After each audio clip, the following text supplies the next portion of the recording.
Hey, what's going on, Agents for Life? Welcome to podcast 213. Here we are just before Christmas, end of the year, wrapping up our year 2023. I've got some thoughts for next week, and I'm going to reserve today. So today's going to be a little bit more on some sales training. We're going to talk about the appointment, some new stuff that I've learned in podcasts, and I want to start with the announcement of the National Training Conference, March 7th through 9th. If it's not on your radar, it needs to be. This is where all the agents come together. All the top producers in the country come together to network, to learn, to rub shoulders with each other, to send good vibes with each other. We're all in a room together with all the top leadership of Equus, and all the carriers come out. They've got carrier booths. You can meet people. They can, pick people's brains. We sit down in corners all over the conference room. It gets real messy. There's people everywhere. We're strategizing. We're talking about our dreams. You can't get this anywhere else. You've got to try and get yourself to the event. The Equus has sent a couple of emails around. I'll put a note below for you. If you haven't registered yet, please do so. Get your tickets. It's in Florida, I believe Orlando area. It's the Hyatt Grand Regency Hotel. It's a beautiful, beautiful place. If you can't stay at the hotel, stay nearby, but do what you got to do. Bunk up with people, meet some roommates and say, hey, let's split costs to help save if you need to. But whatever you do, get yourself to that event in March 7th through 9th. Put it on your radar. Okay. A leadership thought. This is just something that occurred to me, and this has to do with kind of a spillover of what I talked about last week, which is, what it takes to really get that momentum going, the compound effect that you hear about from people like Darren Hardy, or built into a lot of whole life policies with dividend paying whole life. Those build slowly over time. So here's the thought. Dial once and what happens? Nothing, probably nothing. Dial twice. What happens? Probably nothing, right? A lot of people don't pick up. It doesn't usually go anywhere. You don't usually write an application off of dialing once or twice. Well, dial for a week. What happens? You'll probably run some appointments. Okay. Dial for a month. And what happens? Well, you'll be writing some applications. I can tell you that. Dial for a year. And what happens? You're one of the top producers in our company in this industry. Okay. So if you have a little bit of discouragement from dialing once or twice, that's because that's where you are on that spectrum. Consistent effort is king. You cannot replace it any other way. You put in that activity consistently over a long period of time, it will pay off. I want to say I guarantee it, but obviously nothing's guaranteed. But I've never seen anybody consistently put in effort over a sustained period of time and not succeed. It's that you don't usually succeed right at first, and that can get discouraging. So keep that in mind. Dial once or twice, probably crickets, right? Not a lot going on. Dial for a week, you'll start getting a few things here and there. Dial for a month, you'll probably write some applications. Dial for a year, rock star status. Okay, just watch and try me. If you don't believe me, try it out. Let's get into some training. The topic of today's conversation is how to not be a quote machine. We are not quote machines. Quote is a 4-letter word. We're not here for quoting. We're here for coverage. So this is all about positioning the appointment around this idea. And you do that by setting the stage, and then there's a few questions that I've gotten. I'm going to reference it was the Life Insurance Academy podcast I've been listening to recently. There's one, I think it's 189. If it's the wrong one, please, I'm sorry. It's right around in there where they talk about this. And I took some of this information because I really liked it. So I'm giving credit to these guys. I'm going to enhance what they've said with some of my own thoughts. But some of this stuff was stuff that I wrote down because as we grow, as we go in this industry, you should always be listening to new content, always be putting stuff in your ear. I get stuff from YouTube. I get stuff from Facebook groups that I'm in. And then these podcasts are great as well. So this is some of that borrowed content. But First of all, I love this. I got this. I can't remember where this came from. It was probably a different podcast episode or something, but starting out, just kind of that setting the stage, setting the table statement to really set the tone for the appointment. Okay. It would sound something like this. Hey, Mr. Prospect, before we get started, I just want you to know I am blessed to do what I do. I'm not a run and gun, fly by the night type of agent. My job doesn't end when you get coverage. That's when it begins. In the last 5 years, that's my career, and yours would be different. I've helped protect over 1,500 families and helped serve many death claims. And you would need to adjust for you. I've also met with thousands more who have declined coverage, many of whom have regretted not getting coverage when later they couldn't qualify because of their health. Now, I'm not here to tell you what to do or to try and talk you into something. As we chat, you'll either see the value or you won't. If you do see the value in coverage, we'll get that started for you. But one thing I will promise you is that you won't get high pressure. I'm here to serve you because I care about you and your family. All right, now that we have the mushy stuff out of the way, let me ask you some questions, see where I might be able to help. So that's maybe not verbatim for you. Maybe you want to relax it a little bit, but that idea of here's me, here's what I've done, okay? Just so you know, you're talking to an expert. And this is a real conversation. You can tell by the tone of that message that this is a very, our conversations can be a little bit more serious in nature because we're talking about death and cancer and your family becoming destitute and losing the house if we don't find some coverage and things like that. So it sets the tone for, I am an advisor, I am an expert, I'm not a quote machine. Okay, people that just want numbers, just want quotes, they can go on Google and get that for free, and they can get it for a fraction of the time that I could get it for them. The problem with that is that quotes mean nothing. Okay. In fact, when I see the word quote, what do you think of? What do you think of when I say the word quote? You're not thinking of coverage. You're not thinking of commitment. You're just thinking of shopping around, trying to find the best pricing. So when we even use that word, we're already suggesting to the client that that's kind of what we're doing today. It's just getting you some pricing, and then you can take some time. And I think that's what leads to I want to think about it, because that's what we do with quotes, right?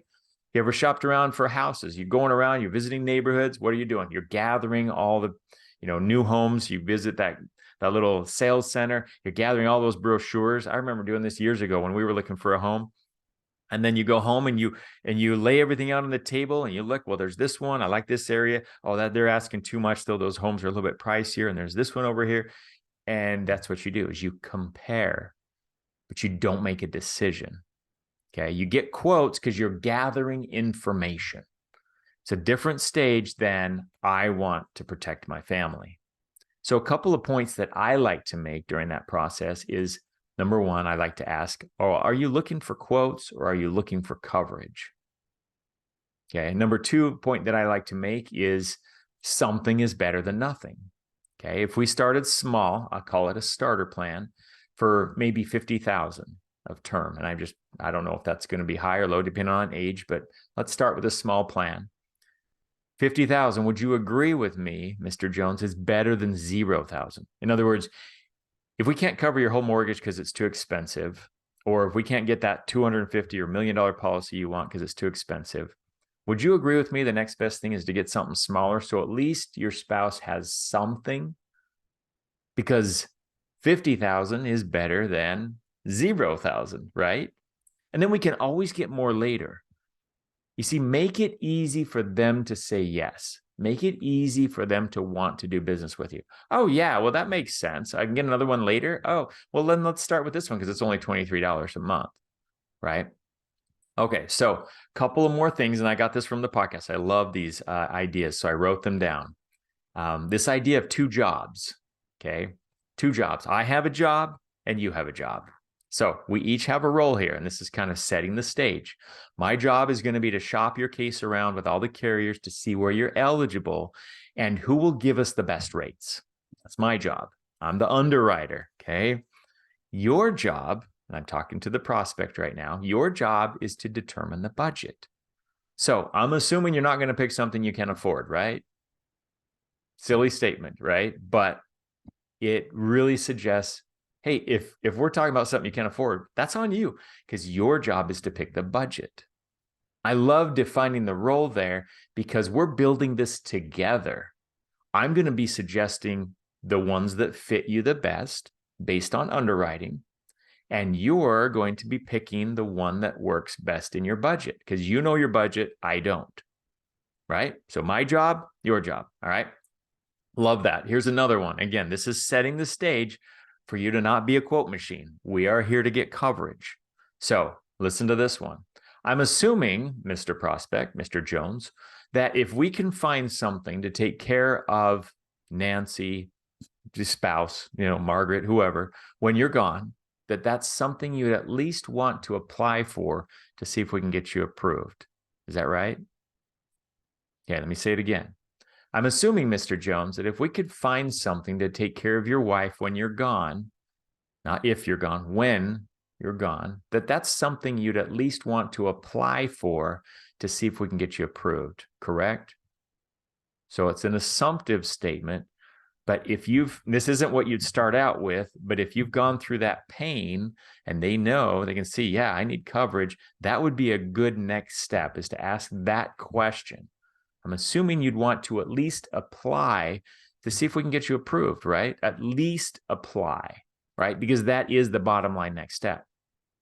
So I love that one. The next one that I wrote down that I thought was really fun, not fun, but a really great, valuable statement to ask. Okay, so here's how it goes. This is setting the expectation. So I'm going to ask you some health questions, and from those answers, we're going to fill out an application to see if you even qualify for this. Okay. So have you had any health history? Have you had any medications? Do you have had any blah, blah, blah, blah, blah? Okay. Do you see what I just did? I told them we're taking an application. Now, this is important, and it's in a friendly way. If done right and with the right setting or the right amount of pre-sale, building the value, finding the pain, this will be a natural flow in the conversation, because you can hear the comments or the conversation before the other questions that I just went over. Now I'm telling them we're going to be taking an application. Okay, I'll read it again. I'm going to ask you some health questions, and from those answers, we're going to fill out an application and see if you even qualify for this. So let me ask you, have you ever been diagnosed with anything, or are you on any medications? And I go in, have you ever had cancer? Have you ever had a heart attack? Have you ever had this, that? Okay, so I am setting that precedence that the next step is going to be taking an application, because that is the next step. Otherwise, it's all hearsay. We're speculating. We don't know until we have an offer. My job is to get you to that point. Your job is to pick the price. Okay. Now, inevitably, you will still get some people that want to think about it. Thinking about it is their way of saying no. Some people are uncomfortable saying no. I don't like you. I don't trust you. I don't like the price. I don't like your hair. I don't like the color of your eyes. You name it. They could have any number of things that they don't like that causes them to not want to do business with you. And of course, they're not going to tell you that.